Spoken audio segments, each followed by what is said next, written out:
Hello, vinyl community. This is Randy, and this is my entry into the 2021 vinyl tag, started by Andrew at Tales from the Crate. And probably technically this is my first vinyl tag. I did the one last year, but it was 7 months late, mainly because that's when I started in the VC. But so this will be my first official one. And he's got 20 questions or prompts for us here. And let's get started. So the first one was a discovery in 2020. The band I discovered that I really liked is the West Coast Pop Art Experimental Band, which Cosmic Brian had showed this one. Psych pop, and it's just a fantastic album. It's actually their third album, even though it's called Part 1.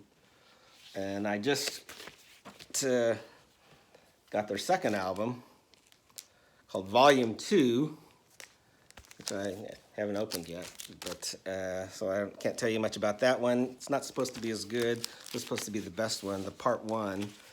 Actually, their first album was called Volume 1, second album, Volume 2, the third album, Part 1. But this is a fantastic album. West Coast Pop Experimental Band. Probably need to get my glasses so I can read these. They're small. A quarantine buy.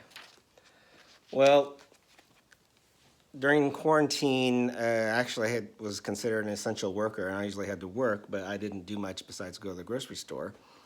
So I did buy quite a bit online, and one of those was, I can't remember if it was Mazzy or if it was 45 RPM audio file that showed this one, but this is a fantastic album, this Dream with Dean.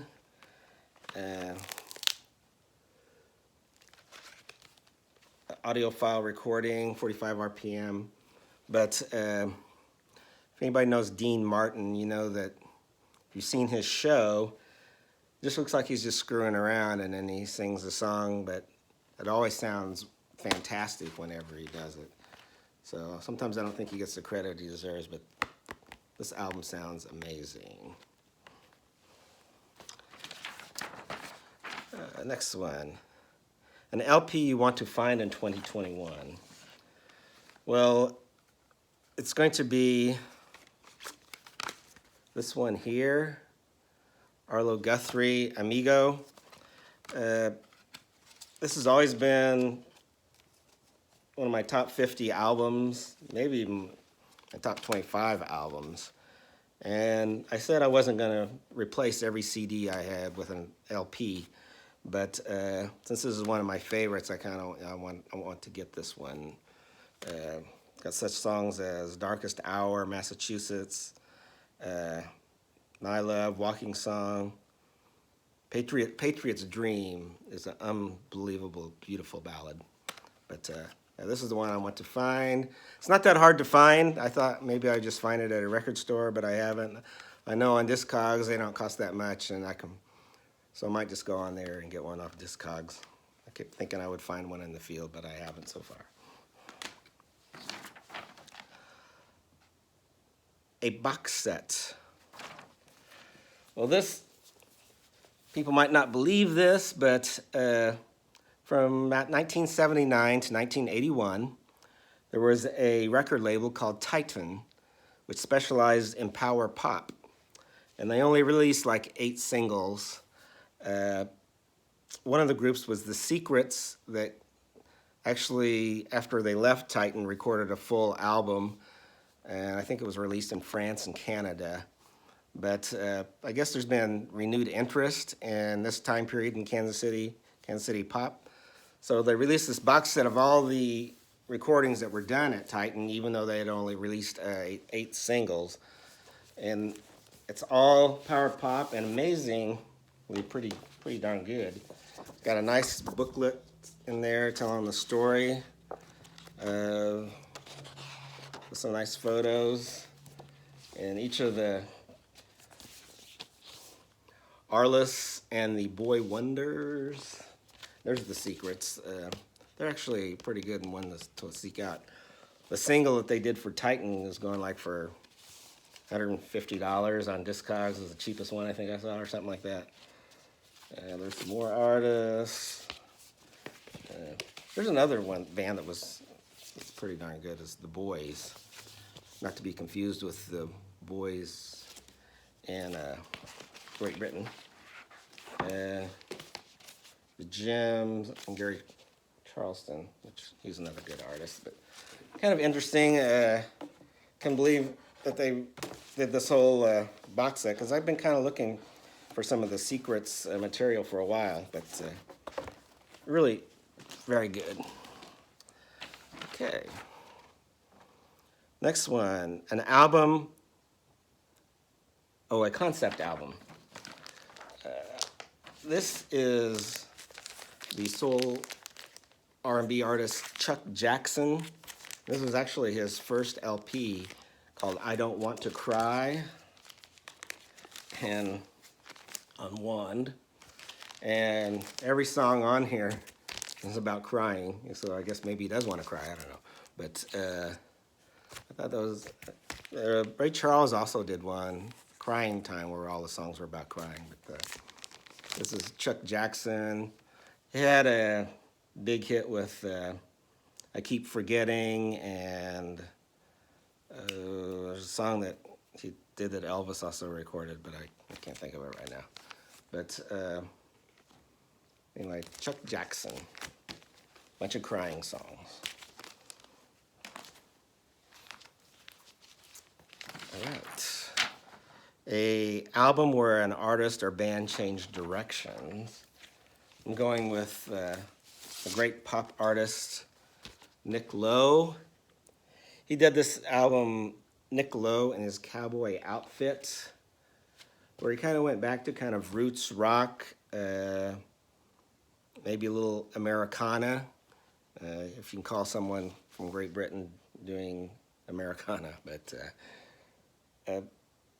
he does like the old Farron Young song, Live Fast, Love Hard, Die Young, God's Gift to Women, Half Boy and Half a Man. But after this album, which some people like and some people really didn't, he kind of went back. He did the Rose of England, where he went back to his regular pop ways. But this is kind of a different one for him. Nick Lowe in his cowboy outfit from 1984. Oh, let me see what it was on Columbia. Looks like Paul Carrick helped him on this one, and Martin Belmont. Okay, next one.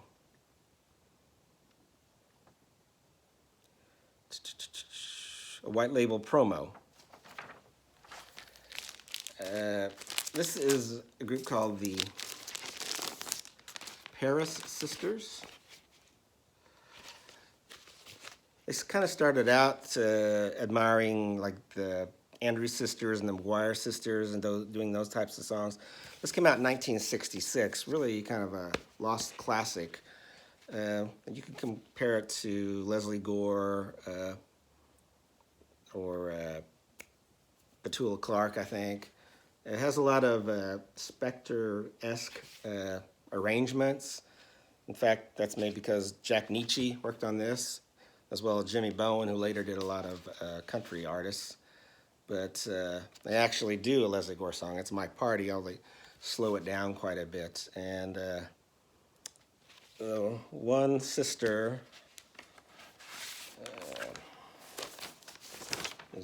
here's the white label promo. Can't really see any. There it is. And it even says on the outside of the album, for promotional use only. And also the sister Priscilla, which I'm not even sure which one is which here. she wrote some of the songs on here as well, but Some of Your Lovin' is really great. Long After Tonight is All Over is wonderful. She wrote the song It's Me, which is very nice as well. Kind of a, like I said, lost classic. If you like Leslie Gore, Tula Clark, I'm sure you'll love this recording of 60s pop. Next one is a compilation album. And this is Eccentric Sole, the pre-label. The pre-label was a label out of Columbus, Ohio, that had soul and funk recordings. You'll see some of the groups here. Nobody that people would know, but they also did one of the Capsule label, which let me see what their record label looked like. But Capsule was another label out of Columbus, Ohio, and it got the same treatment as that, which I also had that one. Wonderful soul and R&B from artists that you haven't heard of, but it's all very, very good. So that's my compilation album right there. An album you have a story about. Well, this is going to date me, but there was a program in Kansas City called Waxworks. It was on the public radio station. He played music from the 30s and 40s and 50s, a lot of big band, jazz vocalists, some doo-wop. And I heard a song on there, and I'm sure he said it was Bing Crosby, but it was called They All Laughed. And, I went to the record store to look for it, and then they told me, oh no, that's Fred Astaire. And so I did get that Fred Astaire. Somebody wrote on that, and They All Laughed is on here. But that was not the version I heard. I was sure it was Bing Crosby. So they got out, they had those big books in those days. They had all the yellow pages, and it was like this, and you looked at releases, and it had been released on an EP, I think in 1956 or something like that. But, there was no way for them to order it. Back then, you had to find it either like at a record show or look Goldmine magazine or one of those magazines and order it. But I never did find it. So years later, I'm in a record store, and all of a sudden I see this, and it's not a record, but it's a CD. Bing sings whilst Bergman swings. And lo and behold, there's They All Laughed. And I love Bing's version of that. And so I finally found it years and years later. But Bing Crosby, They All Laughed. An album that needs a vinyl pressing. Well, a country artist that I love that he just passed away recently is Texas singer-songwriter James Hand. Really old-time honky-tonk country. And I think there's only been one of his that's actually been put on vinyl. But this is one of my all-time favorite country records called Evil Things by James Hand. Really old-time country, really honky-tonk. But I would love for them to have a vinyl pressing of this. Okay, the next prompt to show a common album and an uncommon album. So I'm going to pick the same artist for this. I'm going to stay in the country vein. This is Johnny Paycheck, Take This Job and Shove It, which was his biggest hit. It's actually a wonderful album.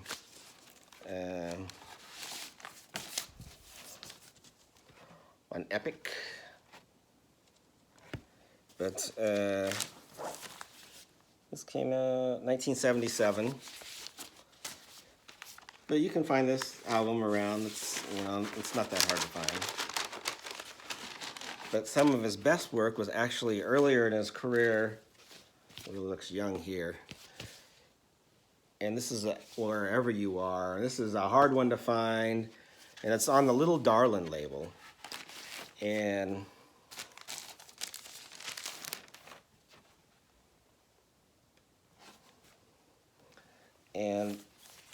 he did some amazing work early in his career on a Little Darlin' label, and it's something really worth checking out. I know they've released some of this on CD, so it's really hard to find an album.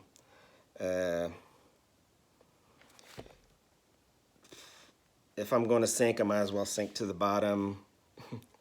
Where All the Good Daddies Go. Wherever You Are is actually a wonderful song. Everything You Touch Turns to Hurt. But some great old-time country stuff from Johnny Paycheck, really underrated country artist. Okay, next one is an EP. This is one by a group called Burning Sensations. It's a 4-song EP on Capitol.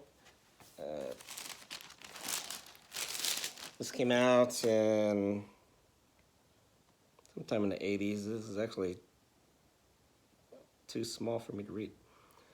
But someone called them a cross between Los Lobos and Oingo Boingo. I'd say it's more like a cross between Jaluka and Oingo Boingo. They like to use a lot of African rhythms and ska, and they had a song in here called Belly of the Whale, which later was on a full-length LP, but that should have been a huge hit single. That wasn't. But Burning Sensations. A girl group. I got this on Record Store Day. They never did have official releases, but this is a group of Susie Quatro with a couple of her sisters, a couple other sisters, Nancy Quatro, Patty Quatro, Susie, and Lee Sarich, and Nancy Rogers. And some pictures of them. Got some live recording on here too, but these girls really rock out on this album. And sure, if you like Joan Jett or somebody like that, you're gonna really love Cradle, or if you love Susie Quatro. But this was a wonderful find for Record Store Day.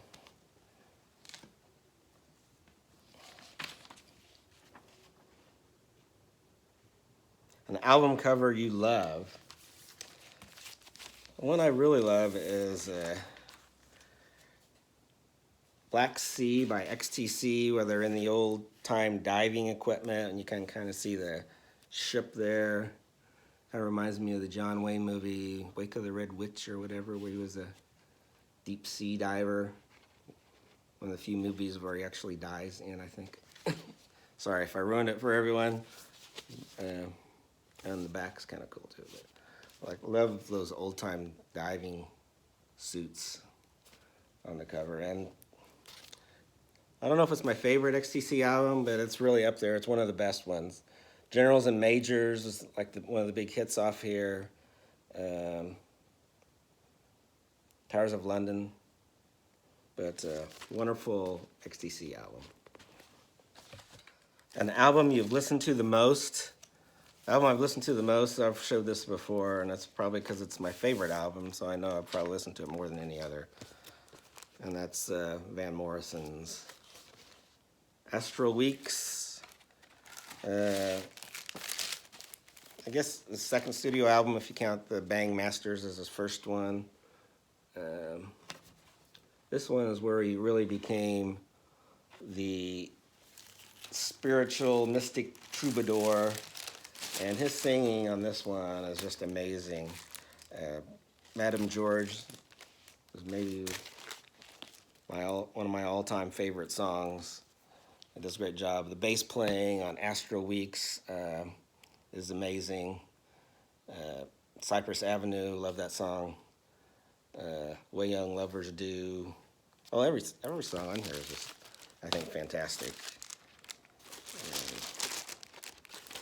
Next question is an album that you had to get an OG copy of, and really this is the one I probably should be looking for, but I haven't really been big on looking for OG copies of, as long as the album I have sounds good. So I just picked one that I knew I had one of, and that's Waylon Jennings' album, Dream of My Dreams. Pretty common album, but this is an OG copy, so it's worth a little bit more. RCA Victor. And it's probably my favorite Waylon album. Dream of My Dreams.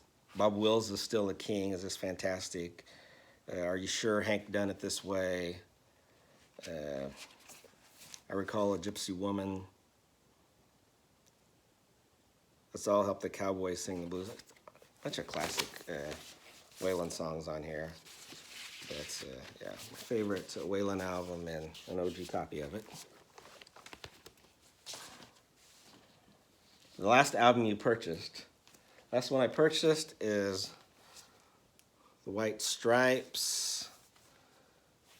I don't have actually any of their albums, and this is a lot of the songs I love are on here. This might just be all I'm going to have for The White Stripes, but looked like a wonderful compilation.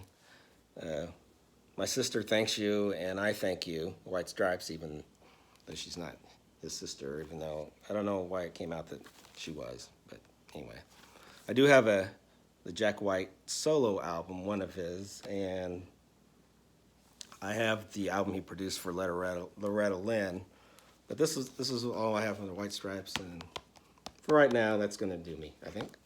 Next prompt is an album they don't get. Well, actually, I saw this artist on Saturday Night Live. I was intrigued. Most of my friends were like, what the heck? And that artist, I could have picked any of his albums and say they don't get, but it's Leon Redbone. This is Double Time, and this one he's got a hat on like he's an archaeologist in Egypt, where he usually had that Panama hat, and he always had the cigar, and he had the dark sunglasses and that mustache. But playing these songs, these old-timey songs like they were from the 30s and 40s, and kind of putting a new spin on them like he was a modern-day minstrel singer. But like Mr. Jelly Roll Baker, Sheik of Araby he does on here, Mississippi Delta Blues, so he does some old blues songs too. But really unique artist that some people don't get, but I really like. Next, show a punk album. Well, I don't have a lot of punk on vinyl. I do have some on CD, but it was either going to be X or The Clash. This is their second album, Give 'Em Enough Rope. Great album. I think all their albums are great except for Cut the Crap, which some people don't even consider a Clash album. Although, actually, I do like a couple songs on there. But this is Give 'Em Enough Rope. Second album, Safe European Home, English Civil War, and Tommy Gun. The first three songs on here are just great. This came out in 1978. But The Clash, the second album, Give 'Em Enough Rope. This is my punk album. And the last question on here, or prompt, is Elliot Cruz would like to tell me it's a prompt, not a question. A punk album or closest thing you have to it. Or, oops, wrong one. I just did that. Favorite 2020 reissue. Well, to be honest, before I started watching a lot of these videos in the vinyl community, I didn't have a lot of jazz. I had Mose Allison and I had Chet Baker. And that were basically the two artists that I had a lot of stuff from. And then when the CD buying period, I got a couple of the classics, the Miles Davis, Sketches of Spain, and John Coltrane, Blue Train, and some of those. But then after I started watching the vinyl community and people like Mazzy and 45 Audiophile and Randall Weaver, I started dabbling more into some of the music, and I liked Lee Morgan and what I heard on other things, and I really wanted to get his album The Sidewinder, but it was like so expensive. So I'm so glad that the Blue Note Classic Series released this one. Just a great bop album with Joe Henderson, Barry Harris, Bob Crenshaw, and Billy Higgins on here. But yeah, I probably wouldn't have got it if I had to pay $100 or whatever or more. So I'm so glad they reissued this, and record's not here because it's on the turntable right now. But that's the last question, and hope everyone's doing well in 2021. Thank you, Andrew from Tales from the Crate, and goodbye.